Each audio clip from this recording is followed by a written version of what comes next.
जैसा कि आपने बताया था कि कंप्यूटर में किसी प्रोग्राम पर कार्य करने के लिए ऑपरेटिंग सिस्टम की आवश्यकता होती है। क्या आप हमें ऑपरेटिंग सिस्टम के बारे में विस्तार से बता सकती हैं?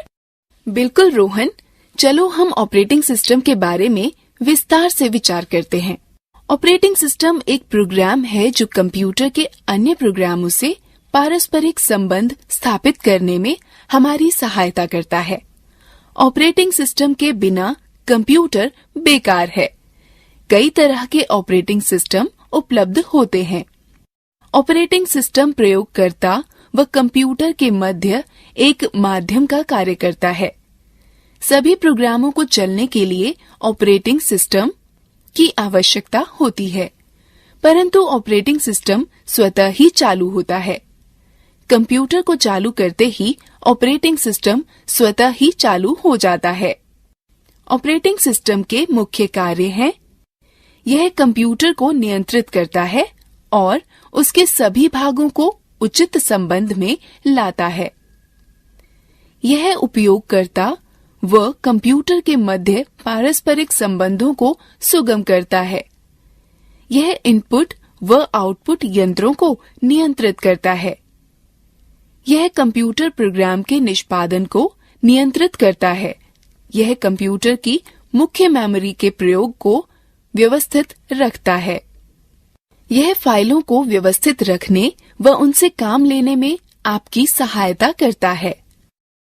ऑपरेटिंग सिस्टम को दो भागों में वर्गीकृत किया जा सकता है: character user interface CUI, graphical user interface GUI।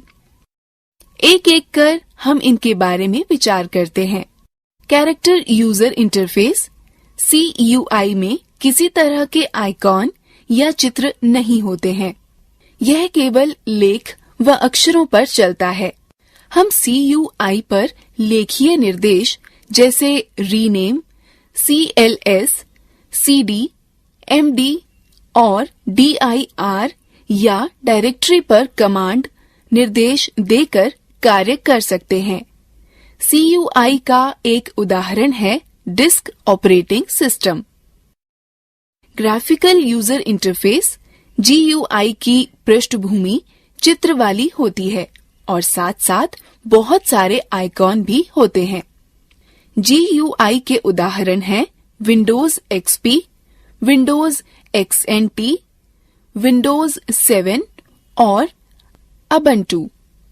GUI को पुनः दो भागों में विभाजित किया जा सकता है: सांपत्तिक मालिकाना सॉफ्टवेयर और स्वतंत्र या मुक्त सॉफ्टवेयर। मालिकाना सॉफ्टवेयर एक प्रकार का कंप्यूटर सॉफ्टवेयर है जिसकी अनुज्ञप्ति कॉपीराइट धारक के विशिष्ट कानूनी अधिकार के अधीन होती है।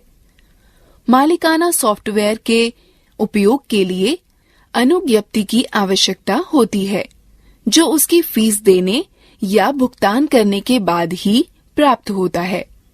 इनका प्रयोग वैध अनुज्ञप्ति के बाद ही किया जा सकता है। उपयोगकर्ता इनको न तो परिवर्तित, न साझा कर सकता है, न ही पढ़ सकता है और न ही पुनर्वितरित कर सकता है। मालिकाना सॉफ्टवेयर के सामान्य उदाहरण हैं Microsoft, Apple INC, IBM operating system व यूनिसिस। स्वतंत्र या मुक्त सॉफ्टवेयर वे सॉफ्टवेयर हैं जिनको उपयोगकर्ता इंटरनेट से बिना किसी फीस के डाउनलोड कर सकता है। यह एक खुले लाइसेंस स्रोत के तहत उपलब्ध होते हैं, जो उपयोगकर्ता को सॉफ्टवेयर परिवर्तित करने, साझा करने और पुनर्वितरित करने की आजादी देता है। यद्यपि परिवर्तन करने के लिए कॉपीराइट अधिकार नहीं दिए गए होते हैं। स्वतंत्र या मुक्त सॉफ्टवेयर के सामान्य उदाहरण हैं यूनिक्स, लाइनक्स, ऑरोरा UX और ओनिन सोलरिस। हमें माइक्रोसॉफ्ट विंडोज के बारे में जानना चाहिए, जो कि सबसे ज्यादा प्रचलित ऑपरेटिंग सिस्टम है। अरे हाँ, मैंने माइक्रोसॉफ्ट विंडोज के बारे में बहुत सुना है। माइक्रोसॉफ्ट विंडोज माइक्रोसॉफ्ट द्वारा विकसित किए गए एवं बेचे गए ग्राफिकल इंटरफेस ऑपरेटिंग सिस्टम की श्रृंखला है। अधिकतर जिन कंप्यूटरों का हम प्रयोग करते हैं उनमें माइक्रोसॉफ्ट विंडोज का ऑपरेटिंग सिस्टम पूर्व स्थापित होता है। यदि आपके कंप्यूटर में विंडो ऑपरेटिंग सिस्टम नहीं है तो आप अनुज्ञप्त प्राप्त सॉफ्टवेयर प्रमाणित सॉफ्टवेयर विक्रेता के यहाँ से खरीद सकते हैं। इसके अतिरिक्त इस सॉफ्टवेयर को माइक्रोसॉफ्ट की वेबसाइट से ऑनलाइन भी खरीदा जा सकता है। GUI इंटरफेस प्रोग्राम प्रयोग करने व उनको संगठित करने में आपकी सहायता करता है। विंडोज विजिविग प्रकार के इंटरफेस होते हैं, जिसका अर्थ है कि जो आप देखते हैं वही आप प्राप्त करते हैं। यदि आपके कंप्यूटर का ऑपरेटिंग सिस्टम विंडोज है तो कंप्यूटर चालू करते ही सबसे पहले दिखने वाली स्क्रीन डेस्कटॉप कहलाती है। आप विंडोज डेस्कटॉप का प्रयोग सभी प्रोग्राम संचालित करने, संगठित करने में कर सकते हैं। डेस्कटॉप 2 भागों में विभाजित होता है, मुख्य भाग या विंडोज डेस्कटॉप तथा टास्क बार। नीचे पतली पट्टी को टास्क बार कहते हैं। टास्क बार में स्टार्ट बटन होता है, जिसके जरिए हम कंप्यूटर के अन्य प्रोग्रामों तक पहुंच सकते हैं। टास्क बार की पृष्ठभूमि को वॉलपेपर कहते हैं। कंप्यूटर आरंभ करने पर सबसे पहले दिखने वाली स्क्रीन डेस्कटॉप कहलाती है। डेस्कटॉप पर दिखने वाली छोटे छोटे चित्र आइकॉन कहलाते हैं। यह आइकॉन फाइल, प्रोग्राम और फोल्डर के शॉर्टकट छोटे रास्ते हैं जिनके जरिए इनमें आसानी से व जल्दी से पहुंचा जा सकता है। स्क्रीन के सबसे नीचे क्षितिज के समानांतर पट्टी को टास्क बार कहते हैं। टास्क बार पर एक और स्टार्ट बटन और दूसरी तरफ कई छोटे छोटे आइकॉन व शॉर्टकट होते हैं। कंप्यूटर पर चल रहे सभी उपयोजन व प्रोग्राम टास्क बार पर आइकॉन के रूप में दिखते हैं। कंप्यूटर पर चल रहे सभी एप्लीकेशन व प्रोग्राम इन्हीं आइकॉन के द्वारा एक्सेस उपयोग किए जा सकते हैं। टास्क बार कंप्यूटर पर चल रहे विभिन्न प्रोग्रामों में एक से दूसरे पर जाने का रास्ता उपलब्ध कराता है। यदि बहुत सारे एप्लीकेशन प्रोग्राम चल रहे हों और टास्क बार पर सभी आइकॉनों के लिए स्थान कम हो तो एक तरह के आइकॉन एक समूह में आ जाते हैं। स्टार्ट बटन के द्वारा आप अन्य प्रोग्रामों व सिस्टम की अन्य उपयोगिताओं का प्रयोग कर सकते हैं। स्टार्ट मेन्यू में मौजूद कंट्रोल पैनल का उपयोग कंप्यूटर में विभिन्न हार्डवेयर और सॉफ्टवेयर के विन्यासों या सेटिंग को बदलने के लिए किया जाता है। स्टार्ट मेन्यू के हेल्प और सपोर्ट मेन्यू का उपयोग विंडोज पर कार्य के दौरान आवश्यकता पड़ने पर सहायता प्राप्त करने के लिए किया जाता है। स्टार्ट मेन्यू की सहायता से आप मात्र एक क्लिक में कंप्यूटर को बंद कर सकते हैं, लॉग ऑफ या पुनः चालू कर सकते हैं। निम्न प्रक्रिया से आप अपने सिस्टम की तारीख व समय परिवर्तित कर सकते हैं। पहले टास्क बार पर दाईं ओर दिख रहे तारीख व समय पर क्लिक करें, तब एक घड़ी व कैलेंडर प्रकट होगा। टास्क बार पर तारीख व समय पर क्लिक करें, तब समय व तारीख परिवर्तन लिंक पर क्लिक करें। तत्पश्चात समय व तारीख परिवर्तन बटन पर क्लिक करें। समय व तारीख निर्धारित करें। समय व तारीख परिवर्तन को सुरक्षित करने के लिए हाँ पर क्लिक करें और समय व तारीख डायलॉग कोष्ठ पर वापस आएं। परिवर्तन सुरक्षित करने के लिए हाँ पर क्लिक करें। समय व तारीख डायलॉग कोष्ठ को बंद। डेस्कटॉप दर्शाने वाली स्क्रीन का वह भाग है जिसे आप कंप्यूटर लॉग ऑन करने पर देखते हैं। आइकॉनों के पीछे दिखने वाले चित्र दृश्य को वॉलपेपर अथवा डेस्कटॉप की पृष्ठभूमि कहते हैं। जब आप अपने कंप्यूटर को कुछ समय के लिए निष्क्रिय छोड़ देते हैं तो एक चित्र अथवा लेख की चलचित्र की प्रदर्शित होती है। इसे स्क्रीन सेवर कहते हैं। डेस्कटॉप की पृष्ठभूमि परिवर्तित करना। आप अपने कंप्यूटर के वॉलपेपर अथवा डेस्कटॉप की पृष्ठभूमि आइकॉनों को अपनी इच्छा के चित्र और दृश्य से बदल सकते हैं। पहला, डेस्कटॉप के खाली स्थान पर माउस का दायां राइट क्लिक बटन दबाएं।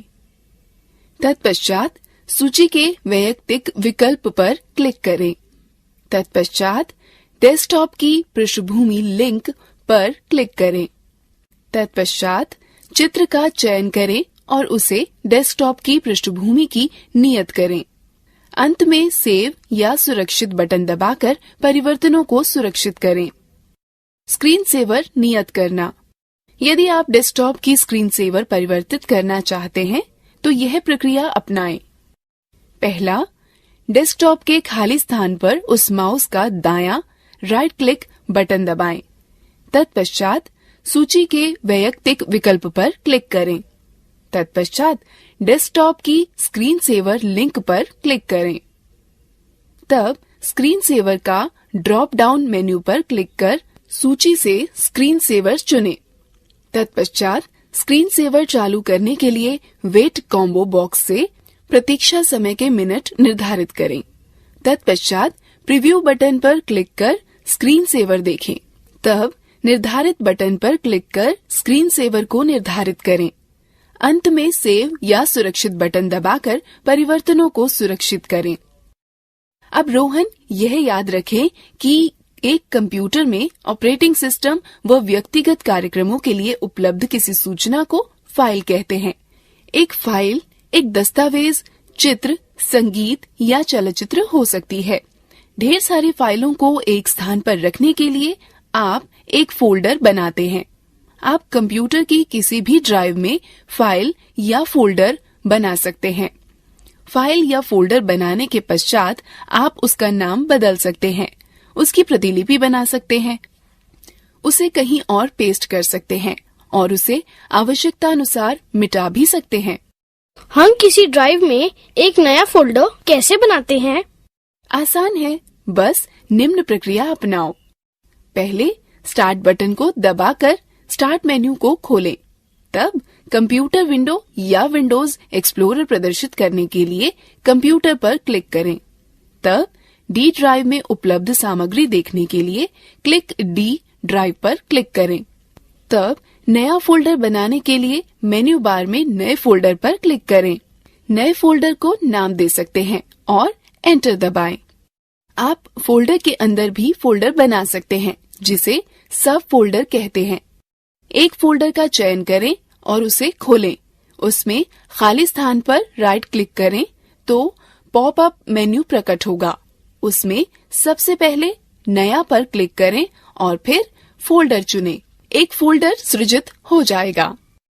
फाइल फोल्डर को खोलने के लिए निम्न का अनुसरण करें। पहले स्टार्ट बटन को दबा स्टार्ट मेन्यू को खोलें। तब कंप्यूटर विंडो या विंडोज एक्सप्लोरर प्रदर्शित करने के लिए कंप्यूटर पर क्लिक करें। तब डी ड्राइव में उपलब्ध सामग्री देखने के लिए डी ड्राइव पर क्लिक करें। तब जिस फोल्डर को आप खोलना चाहते हैं उस पर डबल क्लिक करें। उसे फोल्डर के अंदर जिस सब फोल्डर या फाइल को आप खोलना चाहते हैं पर डबल क्लिक करें। फाइल या फोल्डर को कैसे संरक्षित करें या नाम बदलें? जब आप डी ड्राइव में फोल्डर या सब फोल्डर या फाइल बनाते हैं तो स्वचालित रूप से न्यू फोल्डर या न्यू टेक्स्ट डॉक्यूमेंट के नाम से संरक्षित हो जाता है। फोल्डर या सब फोल्डर या फाइल का नाम बदलने के लिए उस पर राइट क्लिक करें। नए पॉपअप में नाम परिवर्तित करें, रीनेम चुनें। नया नाम लिखें और एंटर दबाएं। फोल्डर या सब फोल्डर या फाइल का नाम परिवर्तित हो जाएगा। विंडोज ऑपरेटिंग सिस्टम में कुछ सहायक सामग्री होती है जो अत्यंत उपयोगी होती हैं। हम इन उपयोगी सामग्रियों में से कुछ के विषय में सीखते हैं। इन उपयोगी सामग्रियों को देखने के लिए निम्न निर्देशों का पालन करें। पहले स्टार्ट बटन को दबाकर स्टार्ट मेन्यू को खोलें। तत्पश्चात माउस से ऑल प्रोग्राम पर चिन्हित करें। उसके बाद एक्सेसरीज पर क्लिक करें। यहाँ पर विभिन्न एक्सेसरीज की सूची होती है। संबंधित एक्सेसरीज पर क्लिक करें। पेंट का प्रयोग चित्रों को बनाने, परिवर्तित करने एवं फोटो देखने के लिए होता है। आप पेंट का प्रयोग रिक्त पेंट क्षेत्र में चित्रकारी करने अथवा मौजूदा चित्र में चित्रकारी करने में कर सकते हैं। आप चित्र की प्रति लेकर किसी अन्य प्रलेख पर चिपका या पेस्ट कर सकते हैं। हम पेंट का प्रयोग किस प्रकार करें?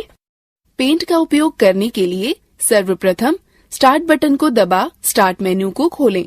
तत्पश्चात माउस से ऑल प्रोग्राम पर चिन्हित करें। उसके बाद एक्सेसरीज पर क्लिक करें। यहाँ पर विभिन्न एक्सेसरीज की सूची होती है। एक्सेसरीज पर क्लिक करें और पेंट को चुनाव करें।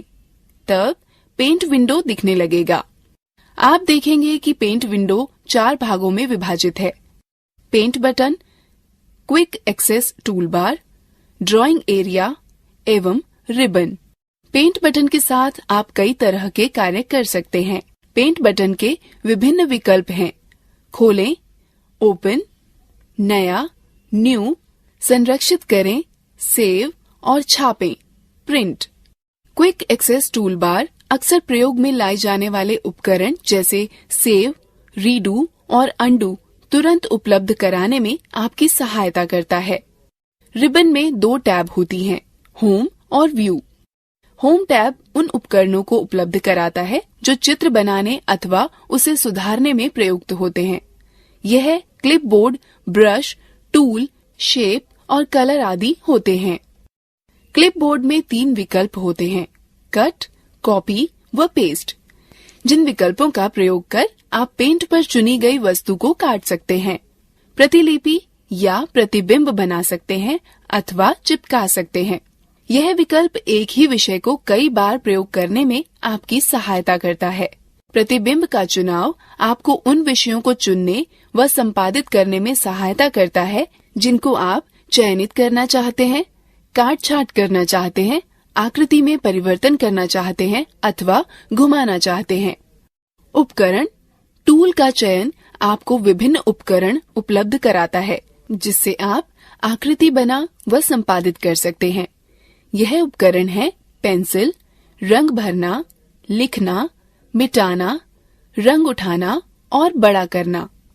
ब्रश में नीचे की ओर खुलने वाला एक मेन्यू होता है जिससे आप चित्र बनाने के लिए विभिन्न प्रकार के ब्रशों का चयन कर सकते हैं। आकृतियां विकल्प से आप अपने चित्र को विभिन्न आकृतियां दे सकते हैं। रंग विकल्प से आप अपने चित्र में विभिन्न रंग भर सकते हैं। प्रत्येक प्रश्न के लिए सही विकल्प चुनें। सही है, अच्छा प्रयास।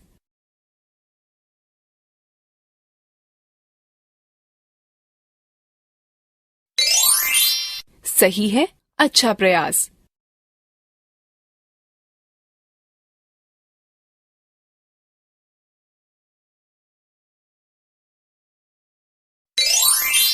सही है, अच्छा प्रयास।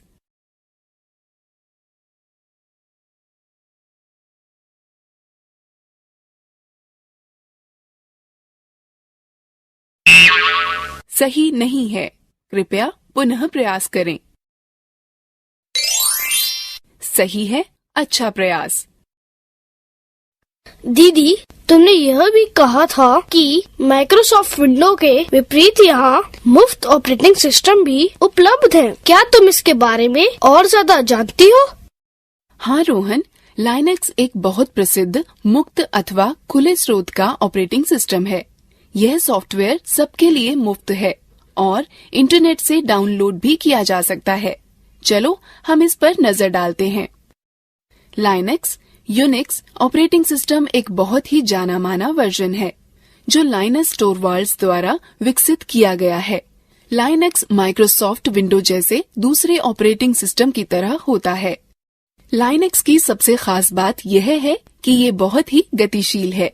उपयोगकर्ता इस सॉफ्टवेयर को विकसित करने, संशोधन करने अथवा प्रसारित करने के लिए स्वतंत्र हैं। लाइनक्स को 2 अलग तरीकों से प्राप्त किया जा सकता है, फ्री डाउनलोड अथवा वितरण का उपयोग कर। लाइनक्स दुनिया भर में करोड़ों उपयोगकर्ताओं द्वारा सफलतापूर्वक उपयोग किया जा रहा है। लाइनक्स के सभी आवश्यक भागों को इंटरनेट से बिल्कुल मुफ्त डाउनलोड किया जा सकता है। लाइनक्स उपयोग करने का एक वैकल्पिक रास्ता है जो विभिन्न कंपनियों द्वारा पेश किया जा रहा है और जिसमें विविध प्रकार के एप्लीकेशन व इंस्टॉल करने वाले प्रोग्राम जुड़े हैं जो लाइनक्स के अधिष्ठापन को आसान कर देते हैं। एक बहुत प्रसिद्ध लाइनक्स का वितरणकर्ता होता है जिसे उबुंटू कहते हैं, जो कॉनिकल कंपनी द्वारा वितरित किया जाता है।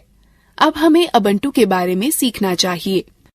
उबुंटू एक स्वतंत्र मुक्त सॉफ्टवेयर प्लेटफॉर्म है जो स्मार्टफोन, टैबलेट और कंप्यूटर के द्वारा हर जगह चलाया जाता है। उबुंटू में एक ग्राफिकल यूजर इंटरफेस या GUI होता है जो इसे विंडो अथवा एंड्रॉयड जैसे दूसरे प्रचलित ऑपरेटिंग की तरह बनाता है। उबुंटू के वर्जन 12.10 डिफॉल्ट डेस्कटॉप वातावरण के रूप में यूनिटी का उपयोग करता है। यूनिटी डेस्कटॉप पृष्ठभूमि और 2 बार रखता है जिसे मेन्यू बार और लॉन्चर कहते हैं। मेन्यू बार डेस्कटॉप के शीर्ष पर स्थित क्षैतिज पट्टी है। लॉन्चर एक खड़ी पट्टी है जो मेन्यू बार के बाईं तरफ होती है। मेन्यू बार में सामान्य कार्य शामिल होते हैं जो उबुंटू 12.10 में